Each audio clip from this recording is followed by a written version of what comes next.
All right, this is video number 3 that I'm filming today. I should probably change something up. Let's see. Yeah, let's just change that color. Yeah, that's pretty cool. I don't like it actually. I think I like that though. Okay. Yeah, so this one is going to pretty much be, is freelance worth it? Because I don't like to consider myself a freelancer. I'm trying to build a production company. So freelance isn't really what I'm looking for. And I don't even know what the technical definition of freelance is. Is it like you working for another production company to do something? I don't know. But yeah, is it worth it? Because you could either do a couple things.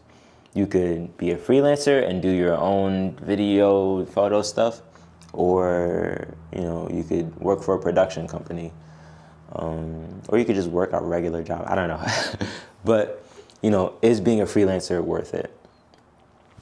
Yes and no, right? Hear me out. The main argument that people have about entrepreneurship, freelancing, content creation, any of it, right, is that it's not stable, right? You never know when the next client is coming. Like I literally was trying to think, okay, how can I make this much next month, right?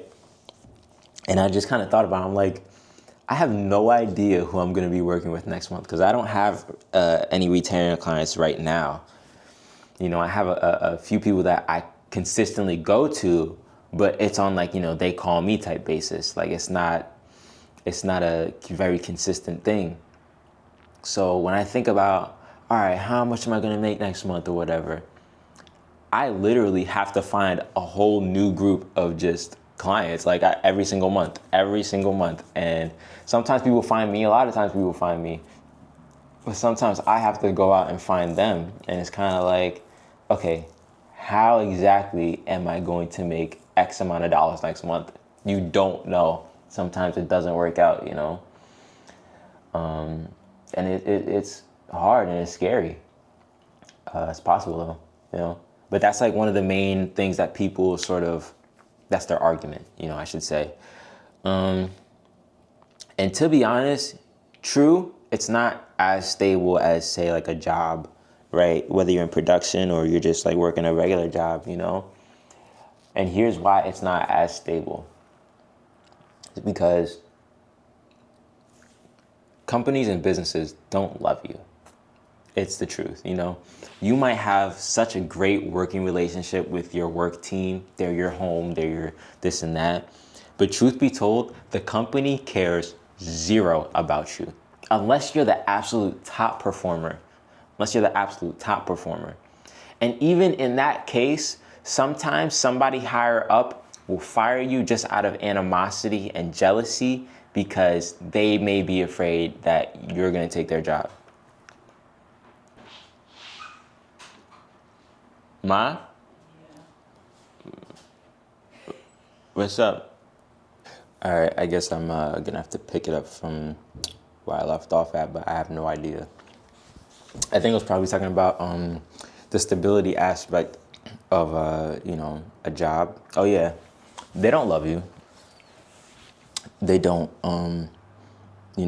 Some are more stable than others, but truth be told, pretty much any company can,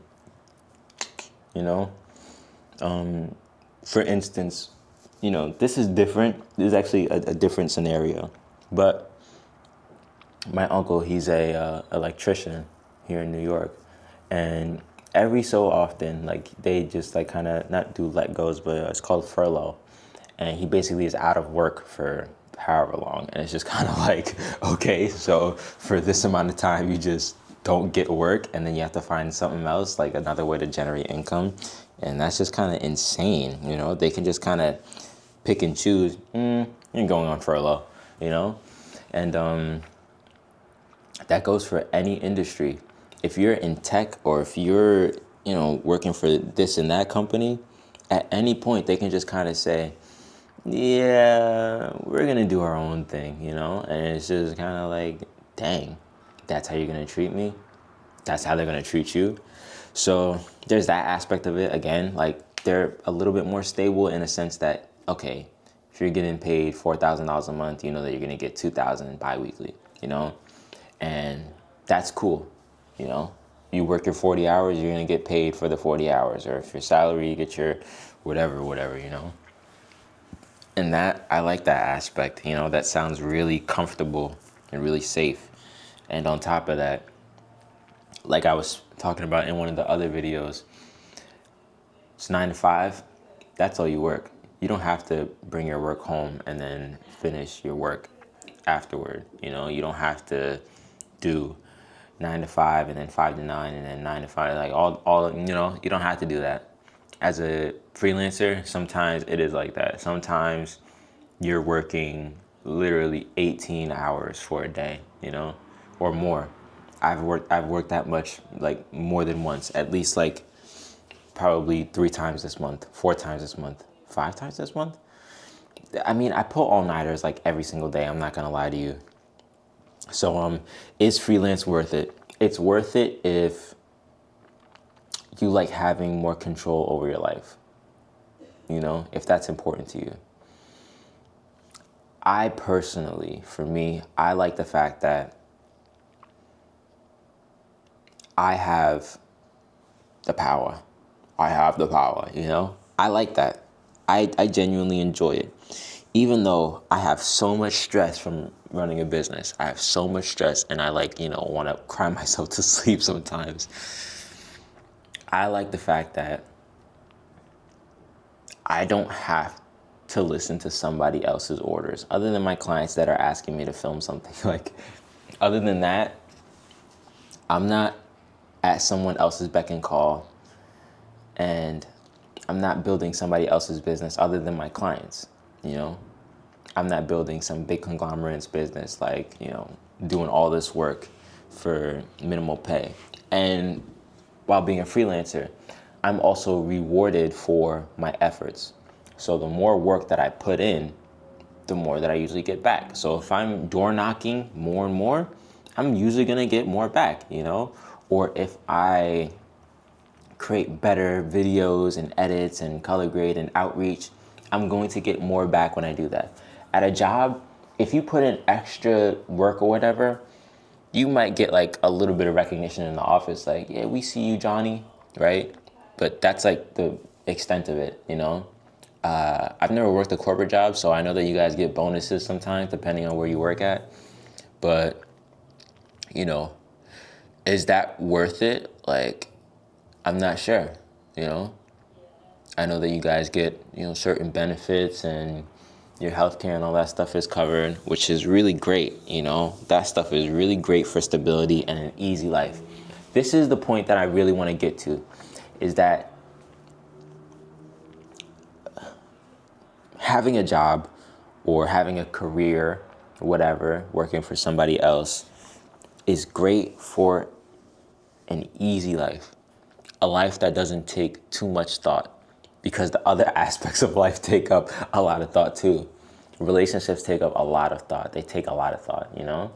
So if you could do a job that is a low amount of thought, then you have more thought processing power for the rest of your life.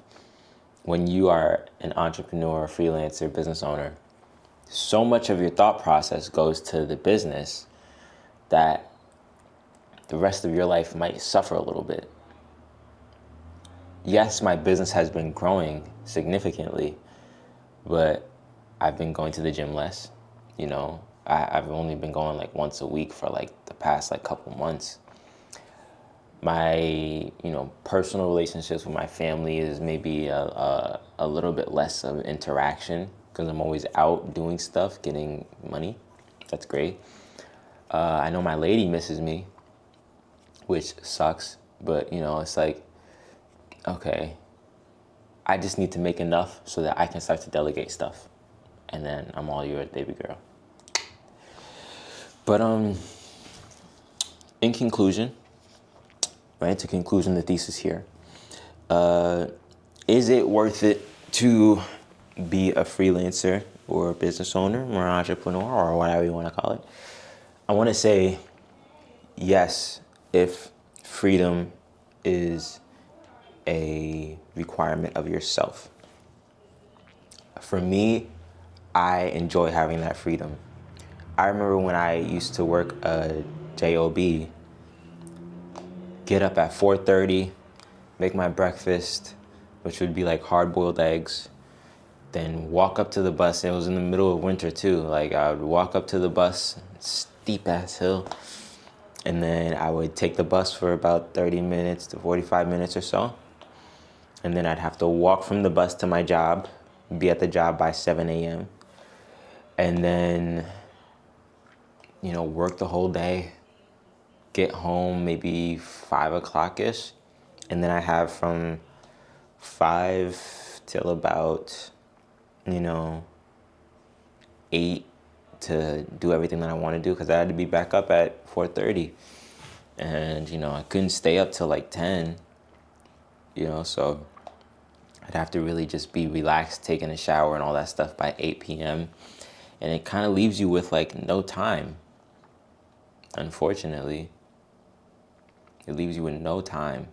It leaves you with no ability to do anything for yourself. I would literally run to the gym just to get a workout in. Sometimes I would go straight from work to the gym. I wouldn't even stop home and try to get a bite. I'd just do it hungry. And then I'd go to Rite Aid and buy a pack of ramen and then just eat the ramen when I got home. And that stuff really sucked to me, That stuff really sucked to me. And, I think I have a different perspective on the whole freelance thing just because it's treated me so well.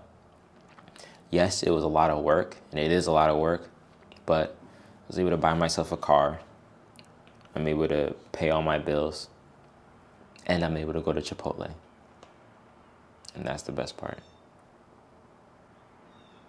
So you tell me, is it worth it to you? If so, comment down below. Let me know, if you have a similar experience to me, or if you want to just share your experience, you can comment, you can message me, you can hit me up on Instagram, karma.photos with 2 S's. Yeah, I'm just a chill guy. So you could hit me up or something like that. Anyways, I appreciate you if you watched the video. Karma Speaks. Karma Speaks? True Karma? Karma? Whatever the channel I'm posting this on.